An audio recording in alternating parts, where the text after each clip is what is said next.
Sri Rahul Gandhi ji.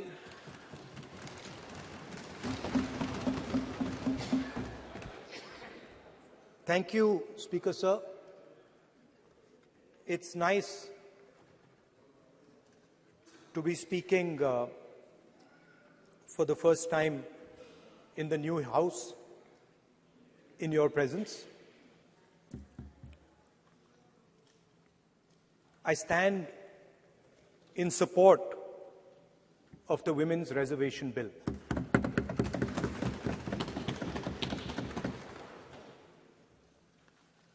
Yesterday, I was listening to the discussion, and the issue of the Sengol came up.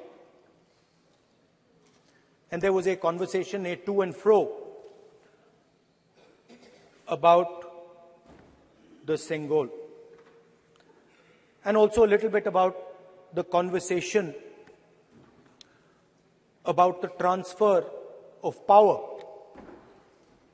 from the British to the people of India. Before handing over power to the people of India, the British asked the leadership of the freedom movement, who are we going to transfer power to? And of course, there was a little bit of arrogance in this statement, because they viewed India as a poor country. And the revolutionary answer that our freedom fighters gave was, we are going to transfer power to the people of India. So we became a country that from its inception gave the vote to all our women. And this was a revolutionary thing at the time. We also gave the vote to every single community. And the vote was a mechanism of transfer of power. It was designed to further transfer power to the people of India. And if you look at the journey from independence, it's been that journey. It's been a constant transfer of power, more and more and more power to the people of India, on one side. And on the other side, the counter idea, that take away power from the people of India. This is the fight that is going on. And in fact, in many ways, it is the fight that is taking place today. Huge step forward in the transfer of power to the women of India was Panchayati Raj, where they were given reservation and they were allowed to enter the political system at scale. And this is another step. It's a big step. It is not a small step. And I'm sure everybody in this room,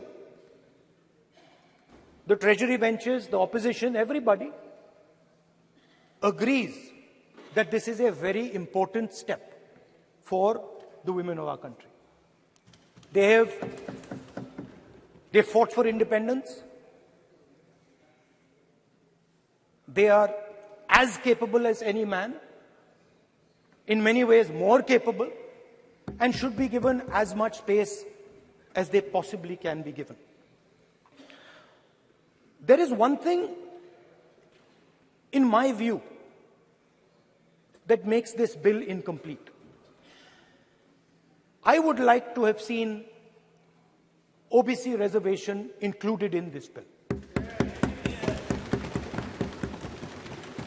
I think it is very important that a large chunk of India's population, large chunk of India's women should have access to this reservation. And that is missing in this bill. There are also two things that seem strange to me. One is the idea that you require a new census to implement this bill. And the second is that you require a new delimitation to implement this bill. In my view, it is quite simple. This bill can be implemented today by giving 33% of the seats in the Lok Sabha and the Vidhan Sabha to India's women. And so I wonder if this is not designed to push the ball forward. To push the ball forward 7, 8, 9 years, and then let this thing play out the way it does. I know my friends tend to like to take the attention of people away from other issues. You know, there is of course the Adani issue, which is they always want to take the attention away. But there is another, I would like to say that. One of the things that, this is quite a nice building. Nice peacocks. Nice peacock feathers on the ground. Nice peacock feathers in the chair. It's a nice, tasteful building. But frankly, I would have liked to see the President of India in this process. The President of India is a woman. She represents the tribal community, and it would have been befitting to have her visible in this transfer from one house to the other. So one of the things that the government likes to distract from, of course, is Mr. Adani. And there is another thing that the government likes to distract everybody from. And that thing is called the caste census. For some reason, and I don't quite understand what this reason is, the moment the opposition raises the issue of caste census, the BJP tries to create a new distraction, a new sudden, event, so that the OBC community and the people of India look the other way. In my research for this speech, I took a look at the different institutions that define how our country moves forward. There are many. There is the Lok Sabha, Rajya Sabha, Vidhan Sabhas. There is the bureaucracy. There is the press. And there's the judiciary. And I looked with an eye to understand what is the participation of the OBC community in these institutions. मतलब हमारे जो institutions हैं उनमें OBC की भागीदारी कितनी है, ये सवाल मैं पूछ रहा था और मैंने अलग अलग इंस्टीट्यूशंस में थोड़ा रिसर्च किया जो सेंट्रल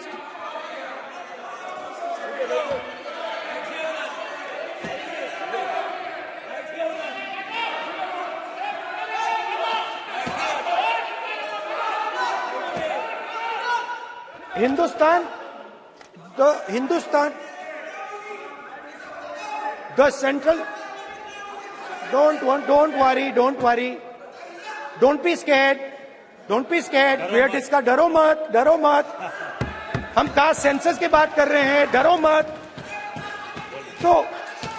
तो मैंने, I checked, simple thing I did. I said, look, what is the most important set of people in the government of India? The people who define how this country is governed. Of course, Lok Sabha and Vidhan Sabha, but beyond that, they are the 90 secretaries of the government of India. 90 people, secretaries, are responsible for managing the core of the government of India.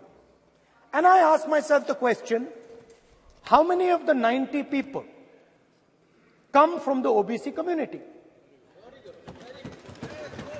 And I was shocked and shattered by the answer. मैंने ये सवाल पूछा कि ये जो 90 secretary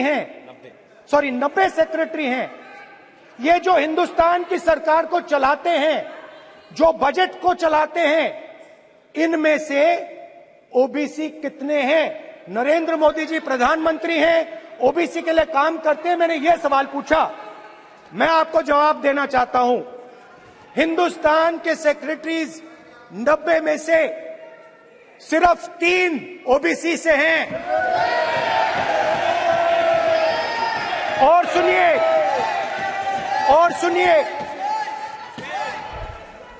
सुनिए, नहीं घबराइए मत, डरो मत, और सुनिए, ये जो सेक्रेटरीज हैं जो ओबीसी कम्युनिटी से हैं, ये हिंदुस्तान के सिर्फ 5% बजट को कंट्रोल करते हैं। मतलब अगर हिंदुस्तान का बजट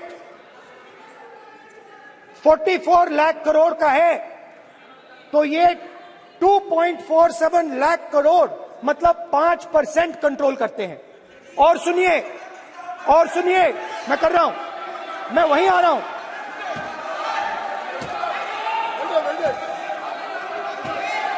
मतलब ये जो है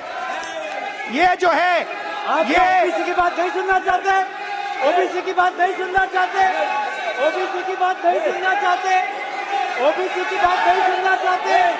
आप ओबीसी के खिलाफ है, आप ओबीसी के खिलाफ है, ओबीसी के खिलाफ है, ओबीसी के अधिकार के बारे में नहीं सुनना चाहते, ओबीसी के बारे में नहीं सुनना चाहते, ओबीसी के प्रति न्याय नहीं चाहते, ओबीसी के प्रति न्याय नहीं होना चाहिए। ये सी दे नॉट शोइंग ये जो है, हाँ,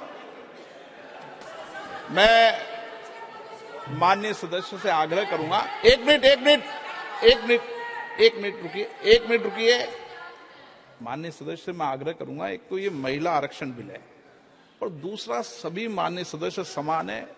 डरो मतो ये शब्द इस पार्लियामेंट में नहीं बोलना चाहिए।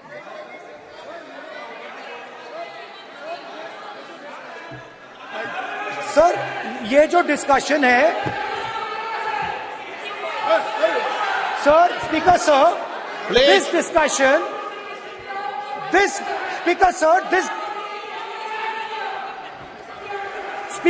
this discussion is about the transfer of power to the people of India. The women being one group of the people of India and the OBC community being another group of the people of India. And I am elaborating that the OBCs, who number a huge percentage, have 3% of the 90 secretaries of this country and control and define 5% of India's budget. This is an insult and a shame to the OBC community. ये OBC community का अपमान है। तो सवाल उठता है कि इस देश में कितने OBC हैं, कितने दलित हैं, कितने आदिवासी हैं, और उस सवाल का जवाब सिर्फ कास्ट सेंसस से मिल सकता है। तो मेरा सरकार को एक सुझाव है, सबसे पहले ये जो महिला का बिल है, इसको आप पास कीजिए, आज पास कीजिए, ये जो आपके लागू कीजिए, और ये जो डिलिमिटेशन है जो आपने बोला है, और ये जो सेंसस है, इसकी कोई जरूरत नहीं है। 33% आप महिलाओं को सीधा दे दीजिए। और दूसरी बात, इसको बदलिए, इसको आप बदलिए। कैमरा नहीं है सर, कैमरा नहीं है, आपको दिखाएंगे सर। पूरा भाषण में आपको ही दिखाएंगे। ये आप बदलिए। ये जो लिस्ट है ये ओबीसी समाज का अपमान है। 90 लोग हिंदुस्तान के सेक्रेटरी हैं, उनमें से 3 लोग ओबीसी समाज के हैं, 5% बजट को कंट्रोल करते हैं।